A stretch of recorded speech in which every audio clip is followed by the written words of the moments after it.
கொடைக்கானலின் பசுமை போர்வையை சிதைக்கும் மரம் வெட்டு மாஃபியா. ஆனைமலை புலிகள் காப்பக பகுதியில் அரங்கேறும் அதிர்ச்சி சம்பவங்கள். பட்டா நிலத்தின் பெயரில் அரசு வனப்பகுதிகள் சூறை. இயற்கையின் மணிமுகுடத்திற்கு நேர்ந்துள்ள ஆபத்து. ஒரு சிறப்பு செய்தி தொகுப்பு. வணக்கம், உங்கள் சாணக்கியன் செய்திகள். திண்டுக்கல் மாவட்டத்தின் மணிமுகுடம், சர்வதேச சுற்றுலா பயணிகளின் சொர்க்கம் கொடைக்கானல். 60% அதிகமான அடர்ந்த வனப்பகுதிகளை கொண்ட இந்த பூமியில் குறிஞ்சி மலர்கள் முதல் அரிய வகை சோலை மரங்கள் வரை பல்லுயிர் பெருக்கம் நிறைந்து காணப்படுகிறது. ஆனால் கடந்த சில நாட்களாக மேல்மலை கிராமங்களில் அரங்கேறி வரும் சம்பவங்கள் இயற்கை ஆர்வலர்களை நிலைக்குறியச் செய்துள்ளன. ஆனைமலை புலிகள் காப்பக கட்டுப்பாட்டில் உள்ள கிளாவரை, போலூர், கூக்கால் மற்றும் அக்கரைக்காடு பகுதிகளில் முறையற்ற மரம் வெட்டுதல் தங்குதடையின்றி அரங்கேறி வருகிறது.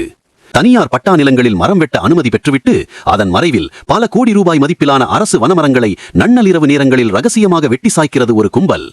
வெட்டப்பட்ட மரங்களை அதிகாரிகளின் கண்ணில் படாமல் மறைக்க இவர்கள் கையாளும் விதம் இருக்கிறதே, அதுதான் பெரும் அதிர்ச்சி.